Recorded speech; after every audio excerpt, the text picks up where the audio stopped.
நாங்கள் fire and rescue Coimbatore district Kovaipudur ஸ்டேஷன்லேருந்து வந்திருக்கோம். அவேர்னஸ் ப்ரோக்ராம் பண்ணுறதுக்காக வந்திருக்கோம். இந்த ஃபயர் எதுக்காக, இந்த ஃபயருக்கு எவ்வளோ பெரிய முக்கியத்துவம் தராங்கன்னு தெரியுமா உங்களுக்கு? பஞ்சபூதங்கள் கேள்விப்பட்டிருப்பீங்க. நீர், நிலம், காற்று, ஆகாயம், நெருப்பு. இந்த பஞ்சபூதங்கள்ல 4யுமே அனைத்து உயிர்களும் பயன்படுத்தும். கவனிச்சிருக்கீங்களா? உயிர்கள் மீன்ஸ் ஊர்வன, பரப்பன, நடப்பன, எல்லாருமே நீந்துவன, எல்லாமே உயிர்கள் தான். இது எல்லாமே இந்த 4 பஞ்சபூதங்கள்ல 4யும் பயன்படுத்தும். நெருப்பை பயன்படுத்துற ஒரே மிருகம் மனிதன்.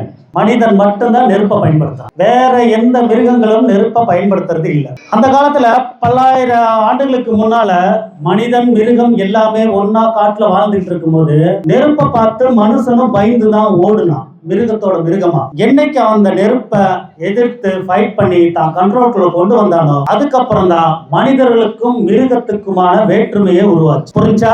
ஒரு காலத்துல மனிதன் மிருகம் எல்லாம் ஒன்னாதான் இருந்திருப்போம் காட்டுல. நம்ம நாகரிகம் எங்க ஆரம்பிச்சிச்சு? நெருப்பை பயன்படுத்தின பிறகுதான் நம்மளுடைய நாகரிகமே விலங்குகள்ல இருந்து மனிதர்களுக்கு வித்தியாசம் தெரிஞ்சு. நீரின்றி அமையாத உலகுன்னு நீங்க கேள்விப்பட்டிருப்பீங்க. அதே மாதிரிதான் நெருப்பின்றி அமையாது வளர்ச்சி. மனிதனுடைய நாகரிக வளர்ச்சி எங்க இருந்து ஆரம்பிக்குது? நெருப்புல இருந்து ஆரம்பிக்கும். இத்தனை ஆண்டுகளாகி இன்னைக்கும் நெருப்பு பந்தத்தை தூக்கிட்டு ஓடணும்னா காட்டில் இருக்கிற சிங்கம் கூட ஓடும் பயந்துகிட்டு. எவ்வளவு பெரிய வீரமா இருந்தாலும் நெருப்பை பார்த்து பயந்து ஓடும். அந்த நெருப்புனாலதான் நம்மளுடைய ஒரு சாதாரணமா எடுத்துட்டீங்கன்னா நம்மளுடைய உணவுல இருந்து, உடையில இருந்து, நம்ம பயணிக்கிற வண்டி எல்லாமே நெருப்புடைய உதவியின்றி எதுவுமே உருவாயிருக்கு. அந்த நெருப்பு நம்ம கண்ட்ரோல்ல இருக்கிற வரைக்கும் தான் அது நம்மளுக்கு உற்ற நண்பனா இருக்கும். அது நம்ம கண்ட்ரோலை மீறிச்சுன்னா அது கொடிய அரக்கனா மாதிரி நம்மளையே அழிச்சிடும். நம்மள வீட்டுல இருக்கிற ஒவ்வொரு விளக்கு நெருப்பு கூட அந்த வீட்டை பார்த்துட்டே இருக்கும், எப்படா அழிக்கலான்ற மோட்டிவேட். அதுக்கு எது கிடைச்சிச்சோ அதை உடனே சாப்பிட்டுரும். நெருப்புக்கு எது எது கிடைக்குதோ, அடுப்புல இருக்கிற நெருப்பா இருக்கட்டும், விளக்குல இருக்கிற நெருப்பா இருக்கட்டும், எந்த இடத்துல இருக்கிற நெருப்பா இருந்தாலும் அது கைக்கு எது எதெல்லாம் கிடைக்குதோ அதெல்லாம் சாப்பிட்டு அதோடைய குறிக்கோளே அதுதான். அப்போ அதுக்கு எதுவுமே கிடைக்காம நம்ம கண்ட்ரோல்குள்ளேயே வச்சிருக்கணும். நம்ம ஒரு விளக்குனா கூட என்ன பண்றோம்? ஒரு திரி ஊத்தி பாதுகாப்பான ஒரு இடத்துல வச்சிருப்போம்.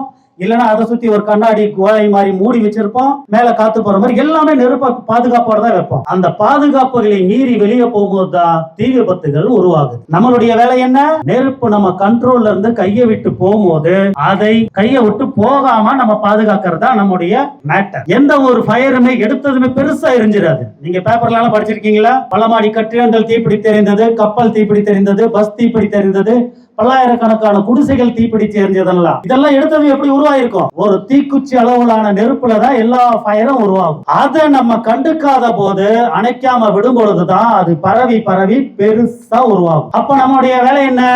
உங்களுக்கு சொல்லிக் கொடுக்கிறது என்ன? நம்ம ஒரு பில்டிங்கே ஃபயர் ஆன பிறகு அணைக்க வேண்டியது நம்ம வேலை இல்லை. அந்த பில்டிங் ஃபயர் ஆகுறதுக்கு முன்னால நெருப்பு சின்னதா இருக்கும் போதே அணைக்கிறது தான் நம்மளுடைய வேலை. அதுக்கு பேர் தான் எலிமெண்டரி ஃபயர் ஃபைட்டிங்.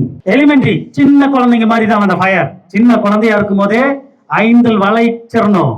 60 50 வளைக்க முடியாது. 5 வளையாது 50 வளைக்க முடியாதுல்ல.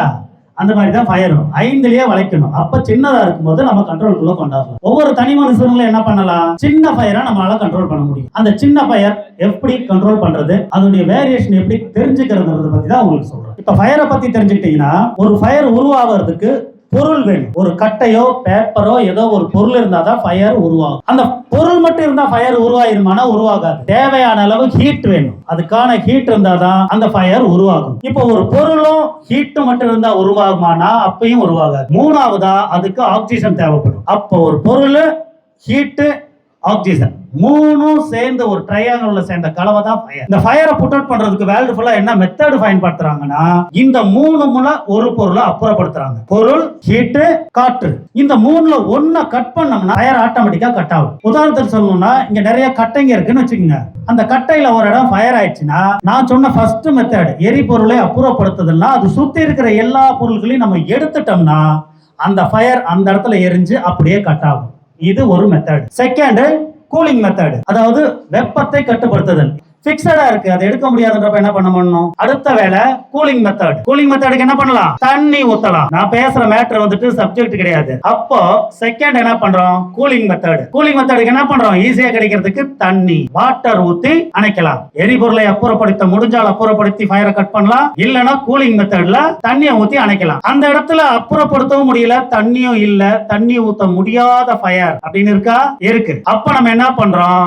ஆக்சிஜனை கட் பண்ணி ஃபயரை கட் பண்றோம். ஆக்சிஜன் எப்படி கட் பண்ண முடியும்? நீங்க ஸ்கூல்ல உங்க லேப்ல எல்லாம் பார்த்திருப்பீங்களா, மெழுகுவர்த்தி கொளுத்தி வச்சு மேல ஒரு கண்ணாடி பாட்டில வச்சு மூடுவாங்க. மூடுனது என்ன ஆகும்? அந்த மெழுகுவர்த்தி அணைஞ்சிரும். நம்ம ஊத கிடையாது, தண்ணி ஊத்த கிடையாது, ஒண்ணுமே பண்ணல. என்ன பண்ணோம்? ஒரு கண்ணாடி எடுத்து மூடுனதுமே அணைஞ்சிடும். ஏன்? அதுல ஆக்சிஜன் கட் ஆகுது. அந்த மெத்தட்ல தான் ஆக்சிஜன் கட் ஆனாலே ஃபயர் புட் அவுட் ஆகும். அந்த ஆக்சிஜனை எப்படி கட் பண்றது? ஒரு ஓப்பன் ஏரியால இங்க ஃபயர் ஆயிடுச்சு, இங்க எப்படி நீங்க ஆக்சிஜன் கட் பண்ணுவீங்க? இவ்வளவு பெரிய கண்ணாடி டப்பா எடுத்து வந்து மூடிடுவீங்களா? முடியுமா? அது முடியாது. அதுக்கான ஒரு சில மெத்தட்ஸ கண்டுபிடிச்சு வச்சிருக்காங்க. அது என்னன்னு நீங்க தெரிஞ்சுக்கணும். அதுக்காக தான் சொல்றேன். சரி, இது வந்துட்டு ஃபயரை புட் அவுட் பண்றதுக்கான மேட்டர். ஃபயர் வந்துட்டு பல வகையா பிரிச்சிருக்காங்க, A B C D ன்னு. இப்ப நீங்க ஒரு இடத்துல இருக்கீங்க, அந்த இடத்துல ஒரு ஃபயர் ஆயிடுச்சுன்னா அந்த ஃபயர் என்ன டைப் ஆஃப் ஃபயர்னு தெரிஞ்சுக்கணும். இப்ப A பாத்தீங்கன்னா எரிந்து சாம்பலாக கூடிய ஃபயர். எரிந்து சாம்பலாக கூடிய பொருள்கள் எல்லாமே ஏ டைப்ல வரும். எரிந்து சாம்பலாகக்கூடிய பொருள் எல்லாம் என்னது? எரிந்து சாம்பலாகக்கூடிய பொருள்னா இயற்கையில் படைக்கப்பட்ட உயிருள்ள எல்லா பொருளுமே எரிந்து சாம்பலாகக்கூடியது. நடமாடுவையில் இருந்தாலும் சரி, நடமாடாத மரங்களா இருந்தாலும் சரி. மரங்களுக்கு உயிர் இருக்கா? அந்த மரங்கள்ல இருந்து தயாரிக்கப்படுறதுதான் கட்டை, டேபிள், சேரு, பேப்பர், காட்டன் துணி, பட்டு சேலையில இருந்து எல்லாமே எதுல தயாரிக்கிறாங்க? எல்லாம் உயிருள்ள பொருள்கள் இருந்தா தயாரிக்கிறாங்க. இந்த பொருள்கள் எரிஞ்சா நம்ம என்ன பண்ணலாம்? இதெல்லாம் எரிந்து சாம்பலாகக்கூடிய பொருள். செயற்கையான இந்த பிளாஸ்டிக் எல்லாம் எரிஞ்சா சாம்பலாகுமா? ஆகாது. அப்ப என்ன பண்ணணும்? எரிந்து சாம்பலாகக்கூடிய எல்லா பொருளுக்கும் நம்ம தண்ணி ஊத்தி கூலிங் மெத்தட்ல அணைக்கலாம். Second, oil fire. வேற எந்த மெத்தட்ல ஃபயர் ஆகும்? ஆயில் ஃபயர் ஆகும். பெட்ரோல், டீசல், நம்ம வீட்டுல இருக்கிற சமையல் எண்ணெய் எல்லாமே ஃபயர் ஆகும். இந்த மாதிரி ஆயில் ஃபயர் ஆயிடுச்சுன்னா அதுல நம்ம தண்ணி ஊத்த முடியுமா? முடியாதுன்னு தெரியும். ஆனா ஏன் முடியாதுன்னு தெரியுமா? Very good. தண்ணியுடைய அடர்த்தி அதிகம், அதனால ஆயிலுக்கு அடியில போயிடும். ஒரு உதாரணத்துக்கு இந்த இடத்துல ஃபயர் ஆயிருந்துச்சுன்னா சின்னதா ஆயில் கொட்டி ஃபயர் ஆகுது. நம்ம ஒரு பக்கெட்ல தண்ணி எடுத்துட்டு வந்து ஊத்துனோம்னா என்ன ஆகும்? தண்ணி அடியில போயிடும், ஆயில் மேல மிதக்கும். அந்த ஆயிலுக்கு மேல ஃபயர் மிதக்கும். அப்போ ஒரு இடத்துல இருக்கிற ஃபயரை நம்ம என்ன பண்றோம்? டிராவல் பண்ண விட்டுறோம். இங்க இருக்கிற தண்ணியை ஊத்தி அப்படியே டிராவல் ஆகி அந்த ஆயில் மேல ஃபயர் அப்படியே டிராவல் ஆகி பரவிடும். அதுக்காக தான் ஆயில் ஃபயருக்கு தண்ணி ஊற்றக்கூடாது. அப்ப என்ன பண்ணலாம்? அதுக்கு ஆக்சிஜனை கட் பண்ணும். அந்த ஆயில் ஃபயர்ல ஆக்சிஜன் எப்படி கட் பண்ணுவ? பெரிய சாக்கு எடுத்து மூடி அணைச்சிருவியா? அது என்ன மெத்தட்னா அதுவும் பிளாங்கெட்டிங் மெத்தட்னு சொல்லுவாங்க. எப்படி போர்வை, நம்ம போர்வையில தான் பிளாங்கெட் இருக்குல்ல, பிளாங்கெட் மாதிரி போத்தி அணைக்கிறது. இவ்வளோ பெரிய ஏரியால ஃபயர் ஆயிடுச்சுன்னா நம்ம எப்படி பிளாங்கெட் மாதிரி போத்துறதுன்னா அதுக்கான எக்ஸ்டிங்யூசர்ஸ் பிளஸ் எங்கள்கிட்ட வண்டி இருக்கு. அதுல வாட்டர் வரும், அதுல சேம்பர்ல ஃபோம் உண்டாகும். நம்ம வீட்டுல துணி கசக்கும் போது நுரை நிறைய வருதா? அந்த மாதிரி ஃபோம் வரும். ஆனா வீட்டுல கசக்கிற துணியுடைய நுரை ஒரு செகண்ட்ல உடஞ்சிடும். ஆனா இந்த சேம்பர்ல இருந்து வர நுரை, இந்த மாதிரி எக்ஸ்டிங்யூசர்ஸ்ல இருந்து வெளியே வர நுரை 5 நிமிடம் 10 நிமிடம் அப்படியே இருக்கும். பபிள்ஸ் பெருசா இருக்கும். இப்போ இடத்துல ஆயில் ஃபயர் ஆயிடுச்சுன்னா அது மேல அந்த மாதிரி எக்ஸ்டிங்யூசர்ஸ் வச்சு ஃபோம் ஃபயர் எக்ஸ்டிங்யூசர் ஆப்ரேட் பண்ணோம்னா தண்ணியோட மிக்ஸ் ஆகி நுரை போய் என்ன பண்ணும்? ஃபுல்லா மேல மூடி கவர் பண்ணும். கவர் பண்ணி என்ன பண்ணும்? ஆக்சிஜனை அந்த நெருப்புக்கு வர விடாம தடுக்கும். பபுளா நின்று ஆக்சிஜனை உள்ள வர விடாம தடுக்கும். இந்த மெத்தட்ல தான் ஒரு பெட்ரோல் பங்கே ஃபயர் ஆனா கூட எங்கள்கிட்ட அந்த மாதிரி வண்டி இருக்கு. வண்டி ஃபுல்லா ஃபோம் இருக்கு. ஃபோம் அந்த பெட்ரோல் பங்க் ஃபுல்லா அடிச்சு நாங்கள் என்ன பண்ணிடுவோம்? ஃபுல்லா பபிள்ஸ் வர வச்சு மூடிடுவோம். மூடி ஆக்சிஜனை உள்ள வர விடாம தடுத்து ஃபயரை புட் அவுட் பண்ணுவோம். இந்த மெத்தட்ல தான் ஆயில் புட் அவுட் பண்ண முடியும். நாங்கள் சொல்றது வண்டி வச்சு. சின்னதாக இருந்தால் இந்த மாதிரி ஃபோம் ஃபயர் எக்ஸ்டிங்யூசர்ஸ் இருக்கு, அதை வச்சு அடிச்சா ஃபோம் உருவாகி காற்றை தடுத்து அணைஞ்சிடும். இப்போ மூணாவது எலக்ட்ரிக்கல் ஃபயர். எலக்ட்ரிக்கல் போர்டு இருக்கு, அது வீட்லயே இருக்கலாம், ஸ்கூல்லேயே இருக்கலாம், இல்லை எங்கேயாச்சும் மால் காம்ப்ளெக்ஸ் எங்கே வேணாலும் இருக்கலாம். இங்கெல்லாம் எலக்ட்ரிக்கல் போர்டில் ஃபயர் ஆயிடுச்சுன்னா என்ன பண்ணுவீங்க? ஃபியூஸ் பிடுங்குவீங்க. ஃபியூஸ் பிடுங்கினதுமே ஃபயர் நின்றுமா? ஃபயர்ன்றது அந்த எலக்ட்ரிசிட்டியில் ஃபயர் ஆச்சுன்னா அந்த ஃபயர் கரண்ட் எரியாது. அந்த ஒயர் மேல நம்ம கொடுத்துருக்காங்கல்ல ரப்பர் கோட்டிங், அந்த கோட்டிங் தான் ஃபயர் ஆகி ஃபாஸ்டா போகும். ஓஸ் பிடிச்சி தண்ணி அடிச்சோம்னா நம்மளுக்கு ரிட்டர்ன் ஆகும், கைக்கு வரும். அதனால அந்த மாதிரி எலக்ட்ரிக்கல் ஃபயருக்கு தண்ணி அடிக்க கூடாது. ஃபோம் அடிக்கலாமா? ஃபோம் அடிச்சாலும் அதுலயும் வாட்டர் இருக்கு, அதுலயும் வரும். ஃபோமும் யூஸ் பண்ணக்கூடாது. அதுக்கு என்ன பண்ணலாம்? அதுக்கு தான் இந்த மாதிரி அதுவும் மெத்தட் நான் சொல்றது தான். அதே மூணாவது மெத்தட் தான் ஆக்சிஜனை கட் பண்றது தான். இந்த மாதிரி ட்ரை கெமிக்கல் பவுடர் எக்ஸ்டிங்யூசர்ஸ் ஒவ்வொரு இடத்துலயும் மாட்டிருக்கு. இதுக்குள்ள ஃபுல்லா பவுடர்ஸ் தான் இருக்கும். நம்ம கோலப்பொடி இருக்குல்ல, அந்த மாதிரி பவுடர்ஸ் இருக்கும். இதை எப்படி ஆப்ரேட் பண்றதுன்னு தான் உங்களுக்கு லைவா இப்ப செஞ்சே காட்டுறோம், ஒரு ஃபயர் பண்ணி. அதுக்கு மேல இது எதுக்கு இருக்குன்றதை நீங்க தெரிஞ்சுக்கங்க. இப்ப இந்த மாதிரி ட்ரை பவுடர்ல இருந்து உள்ள இருந்து பவுடர் வெளியே வந்து அந்த எலக்ட்ரிக்கல் போர்டோ எலக்ட்ரிக்கல் இது மாதிரியோ நம்ம சொன்ன மாதிரியே போர்வை மாதிரி பிளாங்கெட்டிங் மெத்தட்ல போத்திடும். ஃபுல்லா பவுடர் போய் போத்தினது என்ன ஆகும், ஆக்சிஜன் கட் பண்ணும். அங்க பண்றதும் அதே மெத்தட் தான். சரிப்பா, இப்போ ஆயில் ஃபயர் சொன்னோம்ல. ஃபர்ஸ்ட் ஆயில் ஃபயர் தண்ணி ஊற்றினா என்ன ஆகுதுன்னு பாத்துடலாமா? நம்ம பெட்ரோல் ஊற்றுனீங்களா? பெட்ரோல் ஊற்றலப்பா. இப்போ பவுடர் அடிச்சா இந்த திசையில காத்தடிக்குது, இப்படி அடிக்குது. அப்போ இவங்கள தான் அசம்பிள் பண்ணி வெளியே இழுக்கணுமா? அடிச்சோம்னா புதுசு இப்படி தான் போகும். சரி பார்த்தவங்க,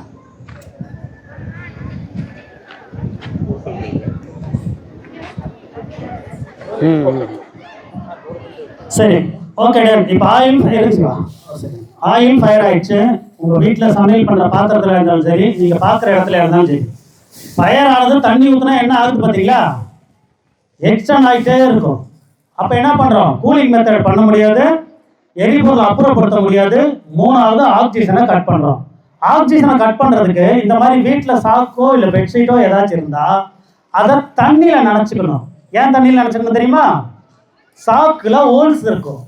அந்த ஹோல்ஸ் மூலியமா ஆக்சிஜன் உள்ள போச்சுன்னா அந்த நெருப்பு அணையாது. அதுக்காக நம்ம தண்ணியில போட்டு முக்கும் போது அந்த ஹோல்ஸுங்கெல்லாம் லாக் ஆயிடும். ஓகே, எந்த சைடு காத்து அடிக்குதோ அதுக்கு ஆப்போசிட் திசையில வெரி குட். ஃபுல்லா கவர் ஆயிடுச்சா? அந்த சட்டி ஃபுல்லா கவர் ஆகலைன்னா ரிட்டர்ன் எரியும். உள்ள ஒரு நூல் அளவுக்குள்ள காத்து போனாலே எரியும். கத்துறதுக்கு வைக்கப்படுவோம், அழுகிறதுக்கு வைக்கப்படுவோம், ஓடுறதுக்கு வைக்கப்படுவோம். யாராச்சும் பார்த்து ஏதாச்சும் தப்பாக நினைப்பாங்களோன்னு.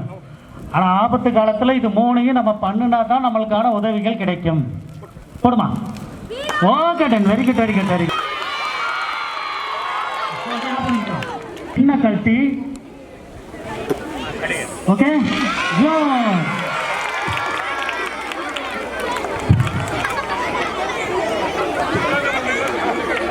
சாக்கோ ஈர துணியோ போட்டு ட்ரை பண்றீங்க.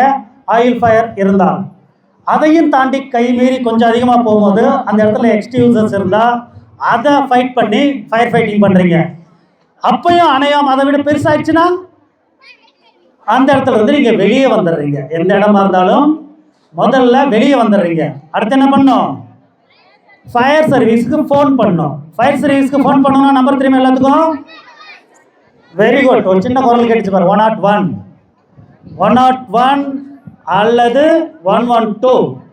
ரெண்டுமே மறந்துடும். அப்படின்னா என்ன ஞாபகத்தில் இருக்கும் நம்ம மைண்ட்ல? 108 108 அடிச்சிங்கன்னா கூட ஃபயர் வண்டி வரும். நாங்கள் வந்தோம்னா என்ன பண்ணுவோம்? அது எப்படி ஆப்ரேட் பண்ணுவோம்? வண்டி ஸ்டார்ட் பண்ணிடலாமா? நாங்கள் வந்தோம்னா இது லைஃப் பாய். லைஃப் பாய் எங்கே பார்த்துருக்கீங்க? போட்டில் பார்த்துருப்பீங்க. இது யாருக்கானது? நீச்சல் தெரியாதவங்களுக்கானது. நீச்சல் தெரியாமல் போட்டில் டூர் அங்கங்க எங்கேயாச்சும் போகணும்னா இந்த லைஃப் பாயை உடம்புல கட்டி தான் அவங்களே அனுப்புவாங்க. ஒரு பெரிய பையன் வாப்பா, அவன் பாட்டு வருங்க. அவர் சின்சியராக இருக்கார். இதை விட்டு இதை உள்ள விடு, இதை உள்ள விடு. ஓகே, இந்த பொசிஷனில் தான் நம்ம போட்டுக்கணும். போட்டுட்டு தண்ணியில் நின்னோம்னா மிதக்குவோம். முடிஞ்ச அளவுக்கு நீச்சல் தெரியாதவங்க தண்ணியில் இறங்காதீங்க. ஏன்னா அந்த போட்டில் லைஃப் பாய் வச்சுருந்தாங்கன்னா இந்த லைஃப் பாய் எடுத்து இந்த மாதிரி போட்டுக்கலாம். அதே மாதிரி அது லைஃப் ஜாக்கெட். இது போட்டில் இறங்குறதுக்கு முன்னாலே உங்களுக்கு போட்டு அனுப்பிடுவாங்க. ஸ்விம்மிங் தெரிலனாலும் தரைக்கு தண்ணிக்குள்ளே விழுந்தீங்கன்னா மிதப்பீங்க. மிதந்தது என்ன பண்ணும்? நீச்சல் தெரிலனாலும் கை காலை உதறணும், போட்டு தபா துபான அட்டிக்கணும். தெரிலனாலும் பரவாயில்ல, லைஃப் பாய் லைஃப் ஜாக்கெட் போட்டிருந்தீங்கன்னா தண்ணியை போட்டு கோவத்தில் அட்டிச்சிங்கனாலே நீங்கள் ஒரு மூளைக்கு வந்துடுவீங்க. ஓகே டான், சரி, தேங்க்யூ தேங்க்யூ.